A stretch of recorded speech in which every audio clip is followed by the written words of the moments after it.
Assalamualaikum warahmatullahi wabarakatuh. Kami dari kelompok 7 akan mempresentasikan produk kami, yaitu selai parijoto. Kelompok kami terdiri dari Maulina Putri Rida, NIM 2018-11064, dan saya Fahmi Indul Fikar, NIM 2018-11198, Stevino Makarawung, NIM 2018-11445, Rara Dwi Santika, NIM 2018-11470, Ratnati Puji Rahayu, NIM 2018-11538, Muhammad Jahirul Fikri, NIM 2018-11616. Sebelum kita memasuki materi selai parijoto, saya akan membahas dulu apa itu buah parijoto. Buah parijoto adalah buah yang banyak ditemui di lereng Gunung Muria. Buah yang cukup terkenal karena dipercaya dapat meningkatkan kesuburan hormon pada wanita sampai menjaga fisik bayi di dalam kandungan. Bentuk buah parijoto ini sangat mirip dengan anggur, namun lebih kecil. Warna ungu kemerahan membuat siapa saja yang ingin memilikinya karena sangat cantik dan sangat menggoda. Di balik bentuk buah yang cantik ini, ternyata buah ini juga dapat dikonsumsi. Buah ini mengandung antioksidan alami seperti tanin, flavonoid, dan saponin. Antioksidan tersebut dapat menangkal radikal bebas yang masuk ke dalam tubuh. Tanaman ini juga disebut anggur Asia. Tanaman ini memiliki tinggi rata-rata sekitar 45-60 cm. Tanaman ini tumbuh secara alami di daerah Kalimantan, Jawa, dan Filipina. Saya akan membahas yang pertama adalah aspek pasar. Semakin ketatnya persaingan dalam usaha kuliner, membuat para pelaku bisnis sekarang ini harus pintar membuat terobosan dan inovasi baru agar tetap terdepan dalam berbisnis kuliner. Salah satu usaha yang masih menjanjikan adalah usaha selai parijoto.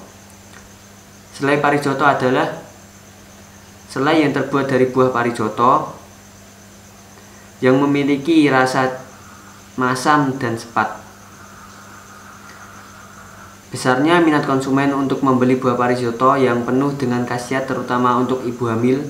Kami mempunyai keinginan untuk membuatnya menjadi selai pada umumnya yang mempunyai citra rasa yang manis, sehingga kita harus memutar otak untuk menyulap buah parijoto menjadi selai sebagaimana mestinya, tanpa meninggalkan cita rasa yang khas dari buah parijoto dengan harga yang terjangkau. Bahan dasar dari parijoto tersebut dapat kita peroleh dari lereng Gunung Muria, tepatnya di Kabupaten Kudus. Mengandung banyak khasiat bagi kesehatan. Warga Muria percaya bahwa jika ibu hamil mengkonsumsi parijoto, anaknya akan menjadi tampan dan cantik. Usaha selai parijoto, bahan bakunya merupakan jenis tanaman khas Indonesia, sehingga melalui kegiatan usaha ini dapat meningkatkan perekonomian di Indonesia, khususnya di Kota Kudus. Peluang bisnis selai parijoto sangat menjanjikan karena di Kota Kudus terdapat beberapa wisata, di antaranya Menara Kudus. Di situ ada Sunan Kudus dan Sunan Muria yang terletak di lereng Gunung Muria, sehingga di kota Kudus ini ramai penziarah dari seluruh penjuru negara, bahkan dunia, yang untuk berziarah hanya sekedar mengunjungi tempat wisata tersebut. Aspek pemasaran, segmentasi. Yang menjadi segmentasi dari produk selai parijoto adalah seluruh kalangan dari anak kecil, remaja, dewasa, hingga orang tua. Karena produk yang kami tawarkan bukan produk khusus yang hanya dikonsumsi oleh kalangan tertentu. Targeting. Yang menjadi target dari produk selai parijoto adalah masyarakat sekitar, dan kami juga melakukan penjualan secara online dengan tujuan agar produk tersebut dikenal banyak orang sehingga dapat menambah segmen pasar. Positioning. Yang menjadi poin utama positioning yaitu ingin menciptakan image atau citra rasa selai parijoto di benak konsumen sebagai produk yang memiliki kualitas yang baik dengan kandungan bahan yang berkualitas dan aman untuk dikonsumsi, dengan proses produksi yang baik sehingga dapat memberikan kepuasan untuk konsumen. Bauran pemasaran produk yang kami tawarkan yaitu selai parijoto, jadi konsumen bisa menikmati dari cita rasa produk tersebut. Untuk harga, dalam perusahaan kami selai parijoto diproduksi dengan kemasan 400 ml dengan harga 45.000 per kemasannya. Promosi, strategi promosi yang kami lakukan adalah dengan cara promosi di media sosial seperti Facebook, Instagram maupun WhatsApp. Dan untuk lokasinya sendiri, untuk awal produksi kita fokuskan di area Kudus. Setelah beberapa bulan produksi, kita akan perluas ke area kota-kota sekitar Kudus seperti Jepara, Pati, Demak, juga sekitarnya. Dan juga kita melayani pengiriman ke luar Jawa dengan jasa paket. Nah, berikutnya ada aspek teknis. Sebelum saya menjelaskan apa saja isi aspek teknis, saya akan memperkenalkan diri terlebih dahulu. Nama saya Stefino Makarawong, NIM 2018-11445.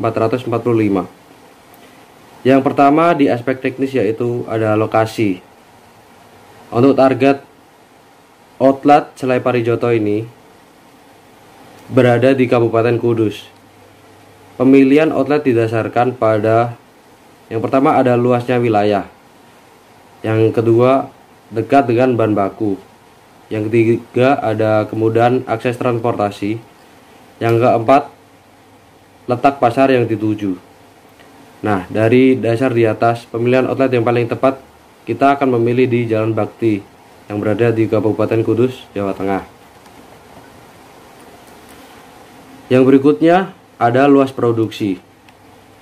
Luas produksi yaitu lokasi untuk produksi selai parijoto tersebut, yang berguna untuk mendapatkan laba yang optimum dari hasil penjualannya. Luas produksi atau jumlah selai parijoto yang akan diproduksi dipengaruhi oleh beberapa faktor, yaitu yang pertama ada ketersediaan bahan baku, ketersediaan kapasitas produksi, ketersediaan kapasitas tenaga kerja, jumlah permintaan konsumen, dan yang terakhir ada modal. Untuk luas bangunan yang digunakan untuk produksi dan penjualan selai parijoto ini yaitu seluas 12 x 15 meter. Berikutnya ada layout. Ya, dapat dilihat di gambar layout ini. Yang gambar pertama menunjukkan parkir pengunjung.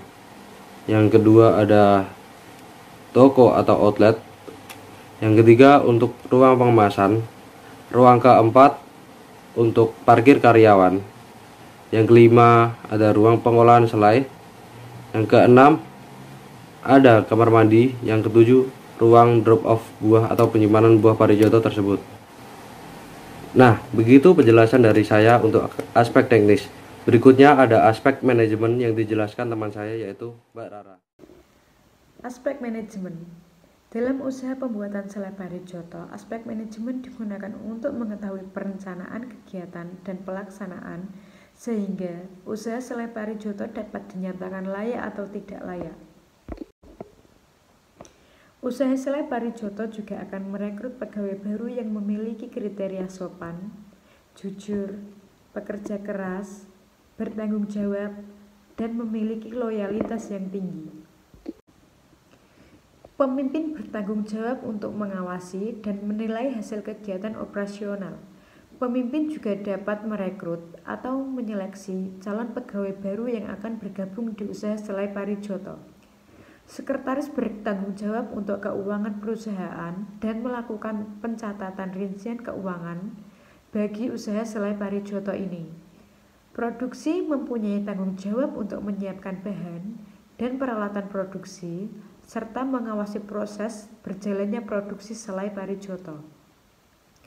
Pengemasan mempunyai tanggung jawab untuk menyiapkan peralatan, pengemasan, dan mengawasi pengantaran atau pengiriman selai parijoto sampai di tangan pelanggan. Sebelum melakukan produksi massal, kita juga memiliki proyek produksi. Di minggu pertama, kita akan mempersiapkan dokumen yang dilakukan oleh Ratna selaku sekretaris usaha selai parijoto. Di minggu kedua, kita akan melakukan pembelian alat dan mesin produksi serta pembelian bahan baku yang akan dilakukan oleh Fahmi, Vino, Maulina, dan Rara selaku tim produksi dan tim pengemasan. Di minggu ketiga, kita akan melakukan perekrutan tenaga kerja baru yang dilakukan oleh Fikri selaku pimpinan usaha selai parijoto. Di minggu keempat, kita akan mempersiapkan tempat produksi dan pelatihan tenaga kerja baru yang akan dilakukan oleh Fahmi, Vino, Maulina, dan Rara. Di minggu kelima, kita akan melakukan presentasi produk dan evaluasi produk. Presentasi akan dilakukan oleh Ratna kepada pemimpin dan evaluasi produk akan dilakukan oleh Fikri selaku pemimpin. Di minggu ke-6 dan seterusnya, kita akan melakukan produksi massal selai parijoto sehingga selai parijoto dapat dipasarkan kepada konsumen. Jadwal kegiatan produksi usaha selai parijoto. Di hari Senin dan Kamis, kita akan melakukan pembelian bahan baku, penyortiran bahan baku, dan penyimpanan bahan baku. Di hari Selasa dan Jumat, kita akan mempersiapkan alat, proses produksi, dan proses pengemasan produk.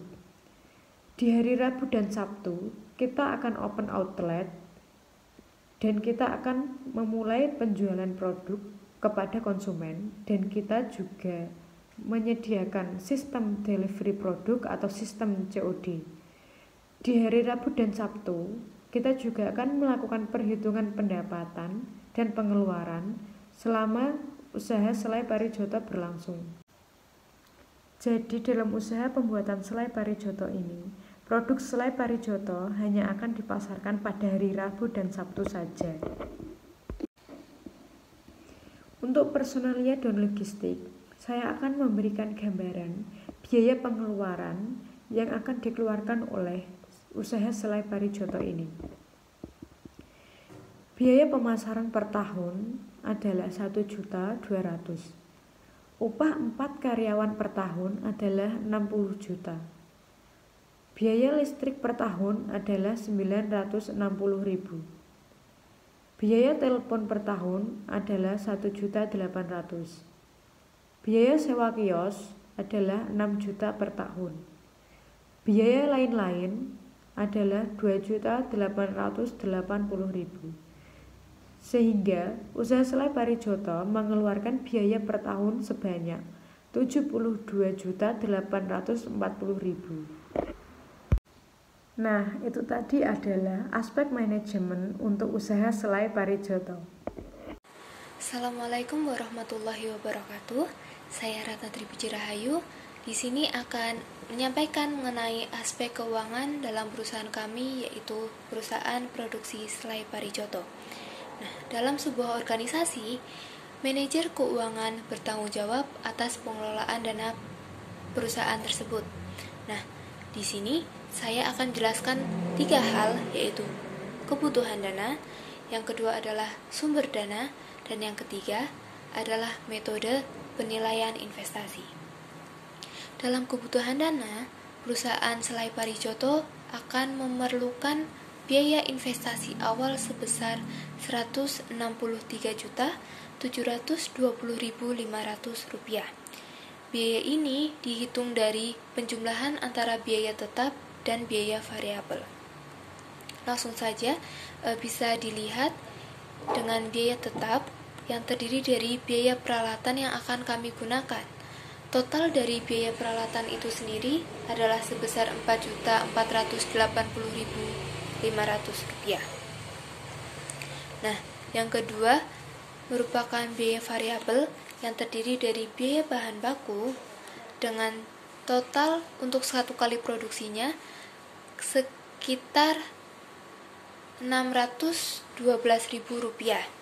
Sedangkan kami merencanakan akan melakukan produksi setiap 3 hari sekali, atau jika dihitung kami akan melakukan produksi sebanyak 8 kali dalam 1 bulan, dengan total biaya yang akan kami keluarkan per bulannya sebesar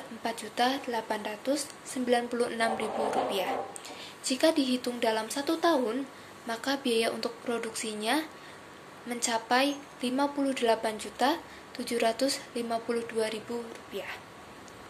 Selanjutnya, teman-teman bisa melihat dalam tabel biaya bahan pembantu. Dengan total biaya sebesar Rp288.000, itu digunakan dalam satu kali produksi untuk membeli botol dan stikernya.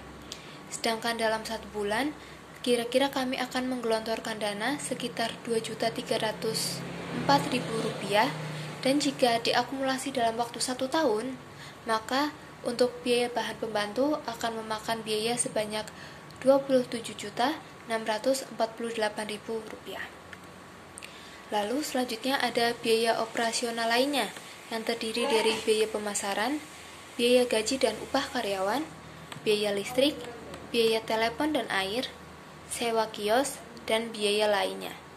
Untuk biaya operasional lainnya, dalam 1 tahun, kira-kira kami akan memerlukan dana sebesar Rp72.840.000. Selanjutnya, saya akan menjelaskan mengenai menghitung harga jual produk. Diketahui bahwa total biaya satuan 1 tahun kami memerlukan biaya sebesar Rp163.720.500 dengan kapasitas produk yang akan kami produksi dalam 1 tahun sebanyak 5.760 buah.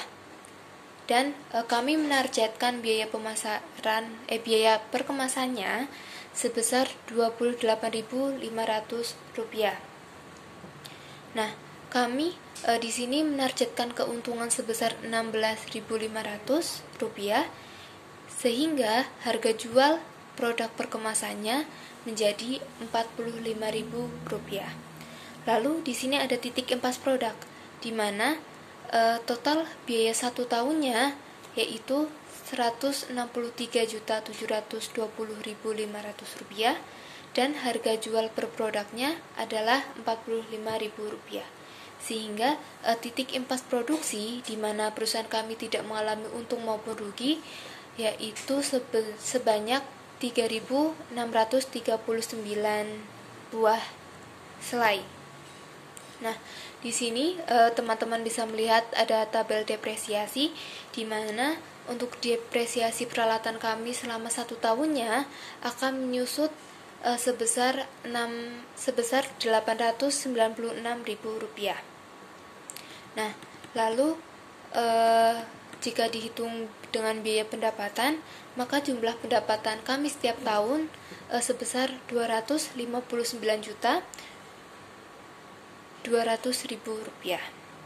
Nah, kita akan menghitung laba rugi setelah pajak. Bisa dilihat dalam tabel bahwa pendapatan kami dalam 1 tahun sebesar Rp259.200.000 dan dihitung dengan biaya-biaya lainnya sebesar Rp164.616.500, sehingga laba kotor yang dihasilkan sebanyak Rp94.583.500.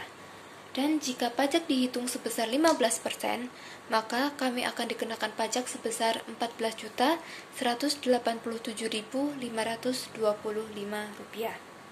Nah, dari itu, maka diketahui bahwa laba bersih yang akan kami dapatkan dalam 1 tahun sebanyak Rp80.395.975. Ya. Yang kedua merupakan sumber dana. Dalam perusahaan kami, dana pertama kali dikumpulkan berdasarkan iuran dari para anggota kelompok kami.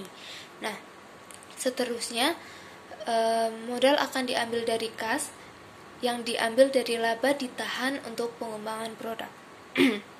Setelah itu kita akan mencoba menghitung metode penilaian investasi. Ada 3 macam metode yang akan kami gunakan. Yang pertama adalah metode payback, yang kedua adalah metode NPF, dan yang ketiga merupakan metode Profitability Index. Nah, yang pertama adalah metode payback. Dapat dilihat bahwa hasil dari metode payback sebesar 2,1 tahun, yang artinya kami akan mendapatkan balik modal dalam kurun waktu kurang dari 5 tahun. Maka dapat disimpulkan bahwa perusahaan kami adalah perusahaan yang layak untuk melakukan investasi.